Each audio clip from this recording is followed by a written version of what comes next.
28 मार्च को 7.7 तीव्रता के भूकंप के बाद म्यांमार में भीषण तबाही मची थी।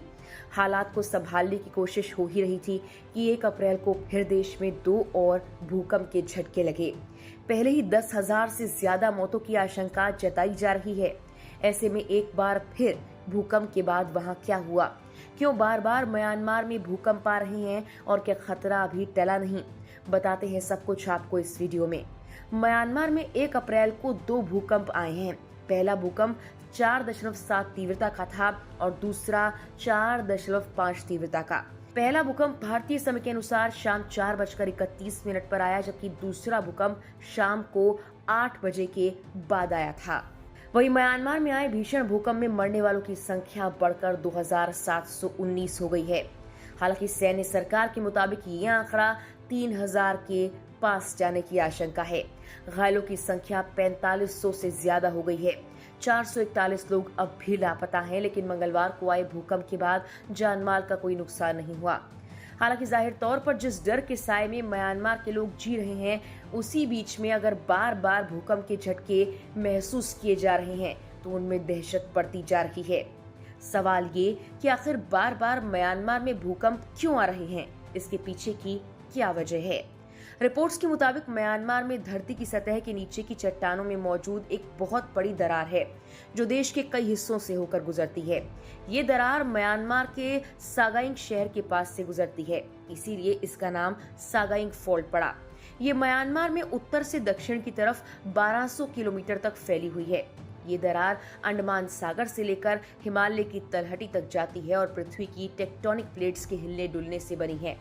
भारतीय प्लेट उत्तर पूर्व की ओर बढ़ रही है, जिससे सागाइंग फॉल्ट पर दबाव पड़ता है और चट्टानें बगल में सरकती हैं। म्यांमार में कई बड़े भूकंप इसी सागाइंग फॉल्ट की वजह से आए हैं। इससे पहले 2012 में 6.8 तीव्रता का भूकंप आ चुका है। सागाइंग फॉल्ट के पास 1930 से 1956 के बीच 7 तीव्रता वाले 6 से ज्यादा भूकंप आए हैं।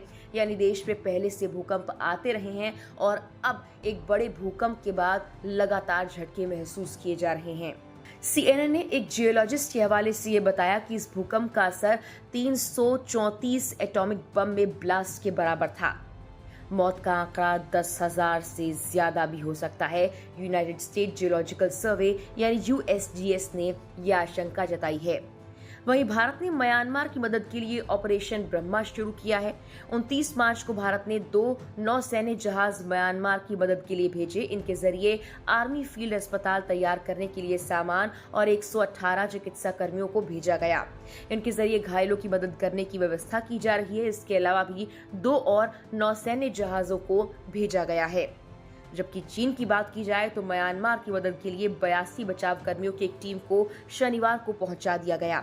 इसके अलावा एक टीम यांगोन भेजी गई। चीन की सरकार ने म्यांमार को 10 करोड़ युआन की आपात मानवीय मदद भेजने का भी ऐलान किया। अमेरिका की तरफ से म्यांमार को कितनी मदद भेजी गई ये साफ नहीं, लेकिन अमेरिकी राष्ट्रपति डोनाल्ड ट्रंप ने भूकंप के बाद चिंता जाहिर करते हुए इसे भयावह और बुरा करार दिया था। उन्होंने कहा था कि उनके अधिकारियों ने म्यांमार के नेताओं से बात की है, हम उनकी मदद करेंगे। फिलहाल के लिए इस वीडियो में इतना ही।